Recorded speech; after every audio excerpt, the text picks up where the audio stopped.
For this question, it says the data shown at the left represents heights of plants in inches on a farm. Answer the questions below and use the proper rounding rules from the notes.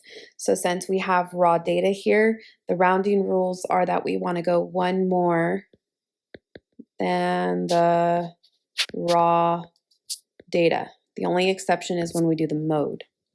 So to find the mean, we always want to write our formula first.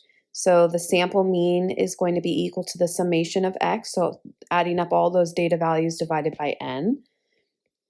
So if we write this out, we know that there are 6 data values here. And if we write this out, it's going to look like the following. Just make sure your fraction bar extends out. So what I would do next is I would actually grab my calculator and I would use one var stats to get the answer from here. If we come to stat, edit, we see where our data is. If you have any data in here, all you have to do is go press up, clear, and then enter. It clears it out. Come into the list that you want to type your data in and type it in using the numbers and then press enter to keep it in there. So 1.45, 26.2, 23, 14.1, and 3.02. It's always good to make sure you double check that your data is typed correctly. Once it's stored, then you're going to press stat, calc, just come over to the calc menu, one var stats, L1, and if you have an older version, you have to still do the same thing. So if you have an older version that pops up that looks different than here, you just physically have to type in L1. So if I needed to go back up here, if I needed to go back up and type in L1, okay, let's say it's not there, I would press second 1 for L1, whatever your designated list is. Then you press calculate, and you can see everything that you needed to know about this problem is right here. If we were calculating the mean, right, you have the summation of x's right here, divided by n gives you the 13.578. If you're calculating the standard deviation, this is that number that we would use in one of the formulas to calculate the sample standard deviation. Here's your sample standard deviation here versus your population standard deviation. And then anything else that you might need to know about the problem, like regarding the 5-number summary is located after that. So very helpful to set up the stuff on your paper and then come quickly grab that information from one var stats instead of trying to figure out how to do square roots and where's the fractions and where do I put my parentheses. So get good at doing this, practice this a couple of times, and hope it works out for you. So since I just typed it into my calculator, I can go ahead and write down that mean, which is 13.57833. So when it's time to use our rounding rules, we can observe that the most decimals we see here is 2. So we would want to go 3 decimals out. So that means that you always look at the next decimal over to determine what your final answer will be. Since it's less than 5, that means that we stay at the 8. So our final answer will be 13.578 and then include your units. To calculate the median, make sure you write your data in order from least to greatest. And remember, if you already typed in your data into the calculator, you could use the sort feature to help you do this calculation by hand. So for me, I just want to go ahead and set it up. I want to practice finding the median by myself without a calculator. And then, of course, I can always use one var stats to double check that I did this calculation correctly. So once you put it in order from least to greatest, remember the median is the middle number. So if you work your way in, you can find what it lands on, and you can see here that it lands on 2 numbers. So what you would need to do is calculate the median by adding those 2 numbers and dividing by 2 to calculate the average. So the median, if you do it by hand or if you also check with your calculator, it will equal 13.9 inches. Don't forget your units. The next question is to calculate the sample standard deviation. So this is your sample standard deviation formula.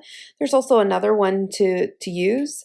It's going to be very similar to the population standard deviation that I'll do in Part D. So one of the sample standard deviation formulas up above. One of the reasons why I like to use that formula is because we've already calculated the summation of x, so we don't have to do that anymore on our paper. So if I go ahead and start by writing the formula first, well, actually, I can see that I need to calculate this part of the formula. So actually, I'm going to go ahead and do that right now as my first step. So the summation of x squared. Well, this just means that I'm going to take each data value I see and I'm going to square it. And the summation sign means that we would add up all of those together.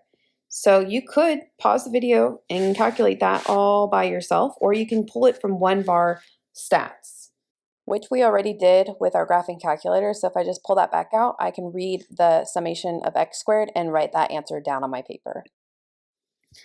So now when I go ahead and I write the sample standard deviation formula, now I just substitute all of the values I know. We know that there are 6 data values. We know the summation of x squared, we just calculated that. The summation of x, okay? So again, that's also a number you could grab from your calculator. If you were doing this by hand and you actually wrote it down on your paper, you would know it. Or again, your graphing calculator will have the summation of x. This is going to be equal to 81.47, okay? So if you wanted to squeeze that in,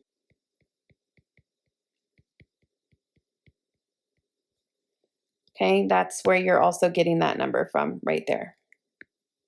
And then again, this is all over 6 times 6 minus 1. So I would grab my graphing calculator and get this final answer here. So I've run out of room, so I'm just going to write it right here. Using my answer from my graphing calculator, instead of actually trying to type this whole thing in, I could just use it from one var stats. We get that the standard deviation should be 10.069122. If we look at our 3 decimals, right, we want to round one more than the raw data. This 4th decimal tells us that we're going to stay. So our final approximated answer would be 10.069, and again, the units are inches. What is the difference between the sample standard deviation and population standard deviation? It all depends on the formula. If you were using the other formula for the sample, standard deviation, you would see the difference. It really has to do with the denominator is the main difference. So let's go ahead and practice using this formula for the population standard deviation. In order to use this formula, we are assuming that the mean here is representative of this mean of the problem, which again is the sample. We're assuming it's a sample. So we're going to assume that it's the same number in order to do the calculation. Okay, so the whole point of this problem is for you to see that the numbers are different. So again, this means that we're adding all of those data values up. So this would be 13.7 minus the mean we got, which was right here. So 13.578 squared plus the next data value number, which we had was 1.45, minus the mean squared. And we're going to keep adding that.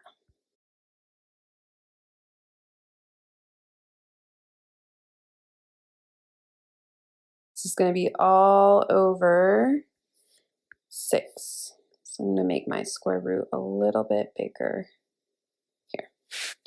Okay, so then again, grabbing your graphing calculator or grabbing your Desmos or your scientific calculator, your next answer is going to be at 9.19, and if we use our rounding rules, 192.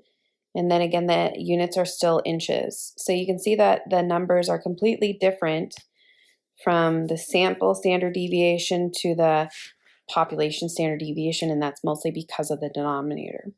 Heads up that if you're doing this by hand, you might get an error because we had these means were rounded. So if you completely did this 100% by hand, without using like one var stats on the graphing calculator, for example, your answer might be a little bit lower or rounded differently because you used a rounded number here. That's the advantage of pulling the answer from the graphing calculator, is that you will get the most exact answer. Okay, so if we're on Desmos scientific calculator, we can use this to calculate the population standard deviation. I like to use this because it's really easy to see the fraction pop up. So I know that the denominator is going to be my total sample size. So for this question, we have 1, 2, 3, 4, 5, 6. We have 6. So for the numerator, the symbols that you see in the numerator is going to be the data value that you have minus the mean, which we had was 13.578. So that's using the rounding rules from our notes. And then we are going to square that. And then the summation sign means that we're going to keep adding that. So I'm going to actually just copy and paste this and then just keep changing the data value each time, which makes it a little bit easier to calculate if we were to do it by hand and not to rely on one var stats from the graphing calculator.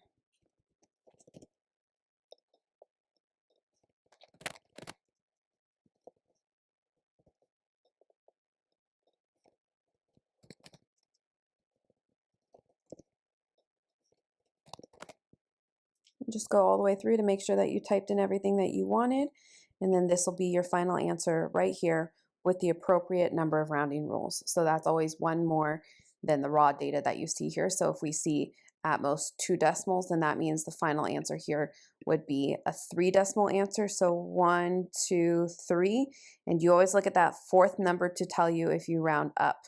So it looks like we will be rounding up. The last question that we have is to find the sample variance. If you have already calculated the sample standard deviation, that's going to simply just be the sample standard deviation squared.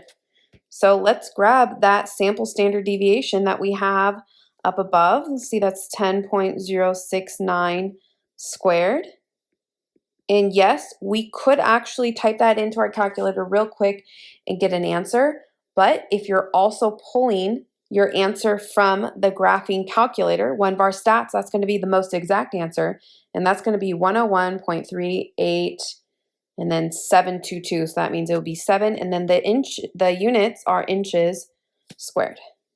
Okay. So again, as a reminder, this answer is the most exact because it's from one var stats. This answer, if I were to have squared that, this would have been a rounded answer. Okay, so again, be cautious of what you are typing into the calculator. That's why sometimes the homework programs ask for more decimals because they want a more exact answer. Okay, so know how to set it up on your paper and pull from one var stats.